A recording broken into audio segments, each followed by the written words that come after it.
باللہ من الشیطان الرجیم بسم اللہ الرحمن الرحیم۔ بعض حضرات نیٹ پر حضرت علی کی جانب ایسی باتیں منسوب کر دیتے ہیں، تو دیکھتے ہیں میرے پاس ایک ابھی اور بھی ایک ویڈیو آئی ہے، اور میرا کام یہ ہے کہ حضرت علی کی جانب جو غلط باتیں منسوب ہیں ان کا تحقیق دی جائے۔ اب سنیں۔ آپ کو ان سوالوں کا جواب ہماری کتاب تورات سے دینا ہوگا، اور اگر آپ نے سب کے سامنے ہمارے سوالوں کے جواب دے دیے تو ہم آپ کو باب العلم مان لیں گے۔ حضرت علی کرم اللہ وجہ الکریم نے مسکرا کے جواب دیا، میں فی الحال اس بات سے بالکل غافل ہوں کہ تم لوگ کیا سوالات کرو گے اور تم کیا سوچ کے آئے ہو۔ اگر میں تمہارے سوالوں کے جواب دینے میں کامیاب ہو گیا تو کیا تم لوگ دین اسلام قبول کرو گے؟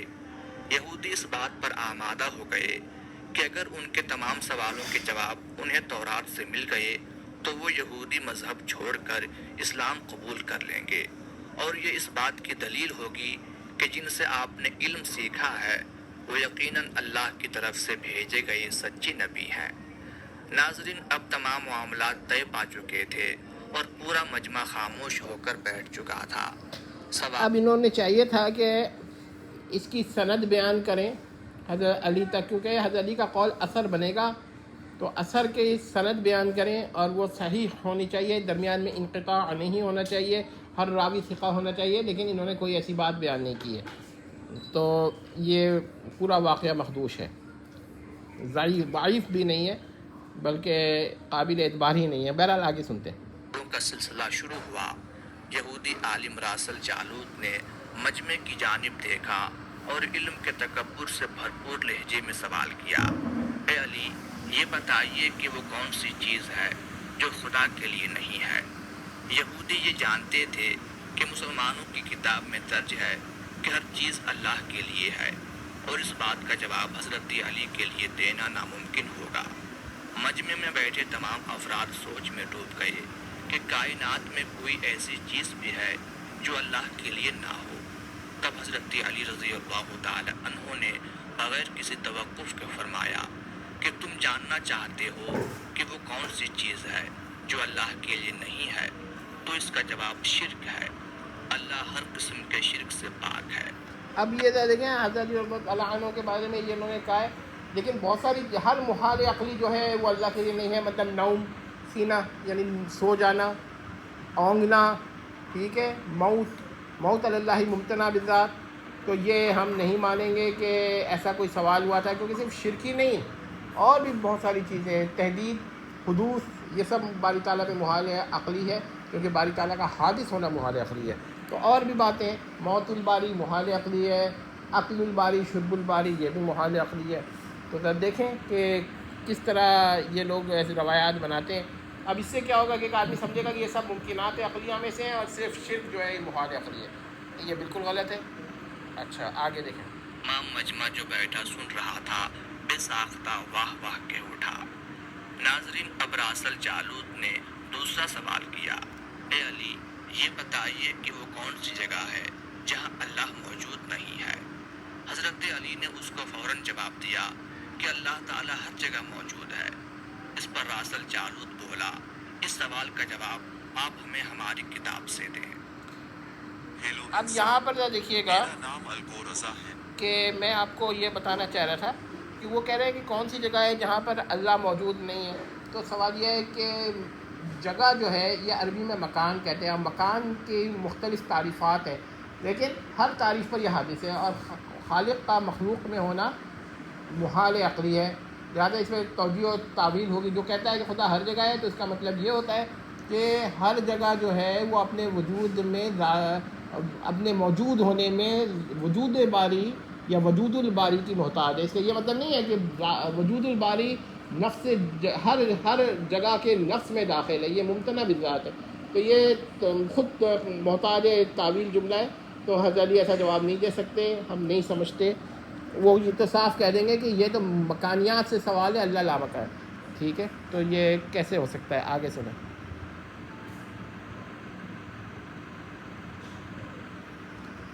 تو یہ اب حضرت علی رضی اللہ تعالی عنہ نے فرمایا کہ کیا تمہاری کتاب میں یہ نہیں لکھا ہے کہ حضرت موسیٰ علیہ السلام کے پاس ایک فرشتہ آیا اور حضرت موسیٰ علیہ السلام نے اس سے پوچھا کہ تم کہاں سے آئے ہو؟ تو اس نے جواب دیا کہ میں 7ویں آسمان سے آپ کے پاس حاضر ہوا ہوں۔ اتنے میں موسیٰ علیہ السلام کے پاس دوسرا فرشتہ آیا۔ موسیٰ علیہ السلام نے اس سے پوچھا کہ تم کہاں سے آئے ہو؟ اس نے جواب دیا میں زمین کے 7ویں طبق سے آپ کے پاس حاضر ہوا ہوں۔ موسیٰ علیہ السلام نے پہلے فرشتے سے پوچھا 7ویں آسمان میں تمہارے قریب کون تھا؟ فرشتے نے جواب دیا میرے قریب میرا رب تھا۔ موسیٰ علیہ السلام نے زمین سے آنے والے دوسرے فرشتے سے پوچھا تمہارے قریب کون تھا؟ اس نے جواب دیا میرے قریب میرا رب تھا۔ تو اس سے یہ معلوم ہوا کہ بلندیوں کی انتہا ہو یا گہرائیوں کی انتہا، اللہ رب العزت ہر جگہ موجود ہے۔ یہ جواب پہلے تو دیکھنا چاہیے کہ موجودہ تورات میں یہ الفاظ ہیں یا نہیں ہیں، اور اس دور میں جو تورات تھی اس میں یہ الفاظ تھے یا نہیں تھے، سند کے ساتھ بحث ہوگی، ورنہ تو یہ نہیں مانا جائے گا۔ دوسرے استدلال جو ہے حضرت علی کا معلوم نہیں ہوتا کہ سیدنا علی نے یہ استدلال فرمایا ہوگا، کیونکہ وہ کہہ سکتا ہے کہ آسمانوں سے اس سے ثابت ہو گیا، زمین پہ تو ثابت نہیں ہوا، یعنی کہ تحت ثری تو ثابت نہیں ہوا، عرش پہ ثابت ہوا یا آسمانوں پر، لیکن زمین تو یہ سوالات اٹھ سکتے ہیں۔ اس سے خدا کا ہر جگہ ہونا ثابت نہیں ہوتا اس دلیل پر بھی۔ تو دیکھتے ہیں آگے۔ تو راسل جالوت اب تھوڑا گھبرا گیا تھا یہ دیکھ کر کہ حضرت علی رضی اللہ تعالی عنہ نے اس کے سوالوں کے جواب اس کی کتاب سے ہی دے دیے تھے۔ اب اس نے حضرت علی رضی اللہ تعالی عنہ سے تیسرا سوال پوچھا اے علی یہ بتائیے کہ وہ کون سی چیز ہے جو خدا کے قریب نہیں ہے؟ حضرت علی رضی اللہ تعالی عنہ نے فرمایا کہ ظلم ایک ایسی چیز ہے جو میرے رب کے قریب نہیں ہے۔ دوستو اب دیکھیں کہ اگر ظلم ایسی چیز ہے جو باری تعالیٰ کے قریب نہیں ہے تو موت کیسی چیز ہے؟ یہ سوال الگ پیدا ہو جاتا ہے، ٹھیک ہے؟ تو کیا موت قریب علیہ باللہ؟ تو اور بھی چیزیں ہوئیں، تو مجھے نہیں لگتا کہ حضرت علی کا یہ جواب ہوگا۔ حضرت علی تو پھر موت کا ذکر کرتے، شرک کا، وہ پہلی بات ہے شرک باری تعالیٰ قریب نہیں ہے، کیونکہ پہلے ہی یہ اسی سوالات میں ایک شرک آ چکا ہے، تو مجھے نہیں لگتا کہ یہ جواب ہوگا۔ ہو تو کیا کسی معتزلی مائنڈڈ آدمی نے یہ سوال ایجاد کیا اور جواب بھی یہ روایت ہی ایجاد کی اس کی۔ جالوت نے بے در پہ شکست کھانے کے بعد اپنے سوالوں کا زاویہ بدل لیا۔ اب اس نے علمی سوال کی بجائے تاریخی اور سائنسی سوالوں کی طرف اپنا رخ موڑ لیا اور بہت ہی تکبر بھرے انداز میں اس نے پوچھا اے علی اس چشمے کا نام بتائیں جو زمین پر پہلی مرتبہ جاری ہوا۔ اب یہ سوال جو ہے اس کا جواب حضرت علی کی جانب اگر منسوب کیا جائے تو سوال یہ ہے کہ کسی نہ کسی روایت سے ہوگا یا رسول اللہ نے بتایا ہوگا۔ اگر رسول اللہ نے بتایا ہوگا تو جس کو بتایا ہوگا اس کو معلوم ہوگا۔ صرف تو یہ مجھے نہیں لگتا کہ یہ سوال جو ہے یہ کوئی بہت ہی اہم تھا۔ آخر راسل جالوت جس کا نام لیا جا رہا ہے، یہ فرضی شخصیت جو ہے، تو اس کو تو معلوم تھا نا جواب، تو مجھے نہیں لگتا کہ یہ حضرت علی سے اس نے پوچھا ہوگا۔ آگے سنیں۔ حضرت علی کرم اللہ وجہ الکریم بولے کہ اس چشمے کو چھوڑو، پہلے یہ بتاؤں کہ تمہارے دل میں کیا ہے، اور تمہارے دل میں یہ ہے کہ وہ چشمہ بیت المقدس کی ایک چٹان کے نیچے ہے۔ راسل جالوت کے منہ سے بے ساختہ ہاں نکلا تو حضرت علی بولے کہ آج اپنی اصلاح کر لو، کیونکہ زمین پر بہنے والا پہلا چشمہ وہ نہیں جسے تم لوگ سمجھتے ہو، بلکہ زمین پر بہنے والا پہلا چشمہ وہ ہے جس سے حضرت خضر نے پانی پیا، اور یہی وہ چشمہ ہے جس سے آب حیات جاری ہوا۔ اب یہ جو آب حیات کا سارا مسئلہ ہی جو ہے نا غیر ثابت ہے، لہٰذا یہ روایت غیر ثابت ہے۔ دوسری بات یہ ہے کہ اگر حضرت علی اس کی تصحیح کر رہے ہیں تو وہ مان کیسے لے گا؟ وہ تو کہے گا نہیں میں مانتا۔ اس سب سے مجھے یہ اندازہ لگتا ہے کہ ساری روایات ضعیف ہیں اور کسی معتزلہ مائنڈڈ آدمی ہوگا جس نے یہ باتیں دریافت کی ہیں اور یا ایجاد کی ہیں اور حضرت علی کی جانب منسوب کر دیا ہے، ٹھیک ہے؟ دوستو راسل جالوت اب مزید گھبرا گیا تھا۔ اس نے اس گھبراہٹ میں حضرت علی رضی اللہ تعالی عنہ سے ایک اور تاریخی سوال کیا اے علی یہ بتائیے کہ وہ کون سا پتھر ہے جو آسمان سے پہلی دفعہ اتارا گیا؟ حضرت علی نے جواب دینے سے پہلے ایک جملہ کہا یقیناً تم لوگوں کے ذہنوں میں پہلا پتھر وہ ہے جو بیت المقدس میں نصب ہے، لیکن تم اس بات کو کیوں بھول جاتے ہو اچھا اب یہ کہ اگر مان لیا جائے کہ حضرت نے یہ جواب دیا تو بھی وہ تو اپنے مذہب کے خلاف بات سن رہا ہے نا، وہ کہہ رہا میں نہیں مانتا، کیونکہ کسی نے پتھر نازل ہوتے تو نہیں دیکھا۔ حضرت اس کی اصلاح ضرور کریں گے اگر صحیح حدیث سے ثابت ہوگا، لیکن وہ اسلام کو ہی نہیں مان رہا ہے تو یہ جواب کیسے مان دے گا؟ اس پر ہمیں یہ اشکال ہے کہ یہ پوری روایت ضعیف ہے اور ہم نہیں سمجھتے کہ یہ حضرت علی کی جانب منسوخ کرنا اس کو ٹھیک ہے۔ آگے سنیں کہ خانہ کعبہ بیت المقدس سے کہیں پرانا ہے اور حجر اسود اسی وقت نصب کیا گیا جب خانہ کعبہ پہلی دفعہ تعمیر ہوا تھا اور وہی پہلا پتھر ہے۔ یہودی آپ کے جوابات سن کر ہمت نہ کر سکے کہ انہیں غلط قرار دیں، کیونکہ آپ ان کے جوابات انتہائی دلیل کے ساتھ دے رہے تھے اور ان کی اصلاح بھی کرتے جا رہے تھے۔ اب کی بار راسل جالوت نے ایک سائنسی سوال پوچھا۔ اس نے پوچھا یہ بتائیے کہ وہ کون سی چیزیں ہیں جو مسلسل کم اور زیادہ ہوتی رہتی ہیں۔ حضرت علی بغیر کسی توقف کے بولے کہ تم اپنے ماہ و سال پر غور کرو تو تمہیں خود ہی اس سوال کا جواب مل جائے گا۔ راسل جالوت نے پوچھا وہ کیسے؟ آپ نے فرمایا کوئی دن اگلے دن کے برابر نہیں ہوتا، اسی طرح گزشتہ رات اگلی رات کے برابر نہیں ہوتی۔ یہی وہ دو چیزیں ہیں جو مسلسل کم اور زیادہ ہوتی رہتی ہیں۔ ہمیں پتہ چلا ہے کہ اچھا جی، یہ جو دن اور رات کا مسئلہ ہے تو یہ تو کرۂ ارض پر ہے، اور بھی سیارے ہیں جو گھوم رہے ہیں، اور سورج پہ تو رات نہیں ہوتی نہ دن ہوتا، وہ تو روشنی ہی روشنی ہے۔ تو مجھے یہ نہیں لگتا کہ سیدنا علی نے یہ جواب دیا ہوگا، ٹھیک ہے؟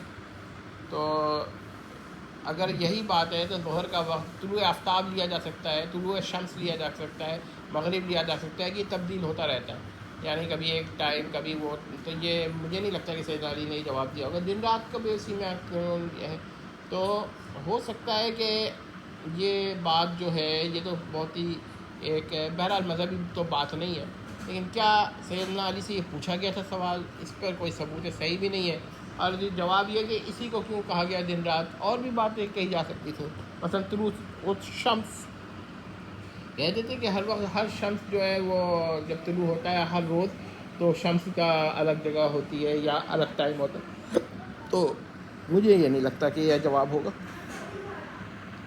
انیسہ آپ کی اصل بیٹی نہیں ہے۔ ایک منٹ، یہ تھوڑا سا آگے۔ راسل جالوت نے جواب سن کر حضرت علی رضی اللہ تعالی عنہ سے ایک اور سوال کیا کہ زندہ رہنے کی پہچان سانس لینا ہے، کیا کائنات میں کوئی چیز ایسی بھی ہے جو سانس لیتی ہے مگر زندہ نہیں؟ حضرت علی نے ہاں وہ شاید جہنم کا ذکر کریں کہ جہنم بھی سانس لیتی ہے، دیکھیں کیا جواب ہوتا ہے۔ فرمایا کہ صبح جب نکلتی ہے تو سانس لیتی ہے، حالانکہ صبح کے پاس نہ روح ہے نہ جان۔ یہ سن کر وہ جلدی اچھا جلدی یہاں پر نہیں ہے، یہاں پر میں صبح کو کہا ہے، تو صبح تو جسم بھی نہیں رکھتی، مجھے نہیں لگتا کہ حضرت علی نے یہ جواب دیا ہوگا۔ صبح کہاں سانس لیتی ہے میری سمجھ میں نہیں آتا، وہ تو جسم ہی نہیں ہے، غیر جسمانی چیز ہے، تو پھر تو شام بھی سانس لیتی ہوگی، یہ حضرت علی نہیں دے سکتے ہیں۔ یقینی طور پہ سیدنا علی کی جانب یہ جواب بہتان ہے۔ بولا اچھا یہ بتائیے کہ دنیا میں وہ کون سی جگہ ہے جہاں سورج کی کرنیں ایک دفعہ تو پڑی لیکن دوبارہ اس جگہ کبھی سورج کی کرنیں نہیں پہنچ؟ اچھا یہ جو ہے شاید وہ نیل کا ذکر ہو، ہاں یہ نیل میں دوبارہ اس جگہ، کیونکہ ظاہر ہے نیل کا پانی دوبارہ نہیں ہوا تھا، لیکن میں آپ کو ایک بات بتاؤں کہ یہ تو بڑا سیدھی سی بات ہے کہ نیل کا پانی جو ہے وہ ایک ہی دفعہ نیل کا پانی پھٹا تھا اور اس کے بعد نہیں ہوا، تو ہو سکتا ہے کہ یہ سوال اگر سندن صحیح ہوتا تو مان لیا جائے، لیکن متناً اب تک جتنے سوالات ہیں وہ میں متن کے حساب سے جب بات کروں گا، سند تو ان کی ثابت نہیں ہے لیکن متناً بھی ان کے غلط ہے، تو درایتاً اور روایتاً دونوں پہ بحث ہے، ہم یہاں پر درایتاً مسترد کر رہے ہیں۔ آگے دیکھیں۔ حضرت علی رضی اللہ تعالی عنہ نے فرمایا ہاں یہ سمندر کی وہ جگہ ہے جہاں سے حضرت موسیٰ علیہ السلام اور ان کی قوم گزری تھی، اور سمندر اللہ تعالیٰ کے حکم سے دو حصوں میں تقسیم ہو گیا تھا، بس اس قافلے کے گزرتے ہوئے سورج کی کرنیں اس جگہ ضرور پڑی تھیں، لیکن اس کے بعد سورج کی کرنیں کبھی بھی وہاں نہیں پہنچ سکیں۔ دوستو جواب پاتے ہی اس نے حضرت علی رضی اللہ تعالی عنہ سے پھر سوال کیا کہ یہ بتائیں کہ وہ کون سی دو چیزیں ہیں جو ہمیشہ غائب رہتی ہیں اور وہ کون سی دو چیزیں ہیں جو ہمیشہ حاضر رہتی ہیں۔ حضرت علی رضی اللہ تعالی عنہ نے فرمایا کہ آسمان اور زمین کی طرف دیکھو، یہ دونوں تمہیں کبھی غائب نظر نہیں آئیں گے، یہ دونوں ہمیشہ حاضر رہتے ہیں، اور موت اور زندگی کو ڈھونڈو تو تمہیں ان کے بارے میں کبھی پتہ نہیں چلے گا کہ وہ کہاں ہیں اور کب آ جاتی ہیں۔ تو یہ جو جواب ہے آسمان اور زمین کو، تو اس پر اچھا تو کہ آسمان کبھی غائب نہیں ہوتا، چلیں ٹھیک ہے یہ مان لیتے ہیں، لیکن یہاں آسمان سے مراد اسکائی کے بجائے ہیون لینا چاہیے، مگر سندن یہ واقعہ بھی ٹھیک نہیں ہے، لہٰذا مانا تو نہیں جائے گا، لیکن بہرحال متن میں اس کوئی اعتراض یہ نہیں بنتا کہ آسمان غائب ہو جائے۔ ہاں یہ ہو سکتا ہے کہ اگر آپ گھر کے اندر ہو نظر نہ آئے یا چھت ہو اوپر، تو ایک الگ بحث ہے، اور زمین جو ہے ہاں، لیکن اگر موجودہ دور میں آپ دیکھیں تو آپ جب اسپیس ٹریولنگ کریں گے، زمین سے باہر جائیں گے تو غائب ہو جائے گی زمین، ظاہر ہے کہ آپ دوسرے سیارے پہ جا رہے ہیں یا خلا میں ہیں تو زمین تو وہاں نہیں ہے، تو یہ جواب جو ہے اس دور کے لحاظ سے کسی حد تک تو چل سکتا ہے، اور جو لوگ سرے سے آسمان کے قائل ہی نہیں ہیں وہ تو خیر نہیں مانیں گے، لیکن ہم تو خیر آسمان کے قائل ہیں کہ ہیونس ہیں، یعنی کہ اس کائنات کی باؤنڈریز ہیں، اب وہ جس طرح کی بھی ہوں۔ ٹھیک ہے آگے سنیں۔ راسل جالوت نے یہ کیا کہ اے علی یہ بتائیے کہ وہ کون سی چیز ہے جس کا خالق خود اللہ ہے مگر اسی کے بارے میں خود سوال بھی کرتا ہے۔ حضرت علی بولے موسیٰ علیہ السلام کے عصا کا خالق خود اللہ ہے، اور اس عصا کے بارے میں اسی نے خود موسیٰ علیہ السلام سے سوال بھی کیا اور پوچھا کہ موسیٰ یہ آپ کے ہاتھ میں کیا ہے۔ ہاں یہ علمی طور پر اس پہ اعتراض نہیں ہو سکتا، لیکن اللہ نے جہاں جہاں کیونکہ جو بھی سوال کیا ہے وہ ظاہر ہے کہ اللہ خالق ہے اور اس کے بارے میں سوال کر سکتا ہے، تو کیونکہ اللہ تعالیٰ کے اوپر جہل محال عقلی ہے، تو یہ بات متناً قابل اعتراض نہیں ہے، ہاں سنداً ثابت نہیں تو وہ ایک الگ بحث ہے۔ پھر اس نے اگلا سوال کیا کہ بیت اللہ کا طواف تو ذی حیات کرتے ہیں، لیکن اس بے جان چیز کے بارے میں بتائیں جس نے بیت اللہ کا طواف کیا۔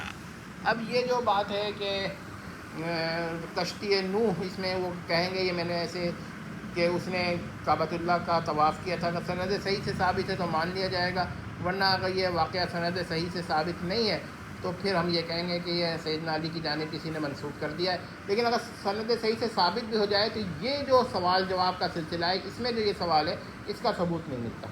آگے سنیں۔ حضرت علی کرم اللہ وجہ الکریم بلا توقف بولے کہ کشتی نوح ایک ایسی بے جان چیز ہے جو طوفان کے دوران اس مقام پر پہنچی جہاں بیت اللہ ہے، تو اس نے اس کے گرد 7 چکر لگائے۔ راسل جالوت نے باب العلم حضرت علی رضی اللہ تعالی عنہ سے کئی سوال کیے۔ اچھا جی، اب اس کے میں نے یہ بیان کر دیا ہے کہ یہ روایات جو ہے مجھے محفوظ نظر آ رہے ہیں، آپ لوگ بھی غور کر لیں، اور سنداً ثابت نہیں ہے۔ سیدنا علی کی جانب کوئی بھی حکمت کی بات بغیر سند کے منسوخ نہ کریں، خواہ عقل میں وہ یہ دلیل دیں کہ بھائی اتنی عقل کی بات حضرت علی کہہ سکتے ہیں، بھائی اس طرح تو رسول اللہ کی جانب بھی آپ جو چاہیں منسوخ کر دیں، سند چاہیے اور وہ بھی ہر راوی ثقہ ہونا چاہیے، ایسے نہ کرنا چاہیے۔ بہرحال یہ جن صاحب نے کیا ہے ان کا میں نام تو نہیں بتا سکتا، لیکن یوٹیوب پر یہ سوال موجود تھا، ہم نے ان کا جواب دے دیا۔ والسلام تمام۔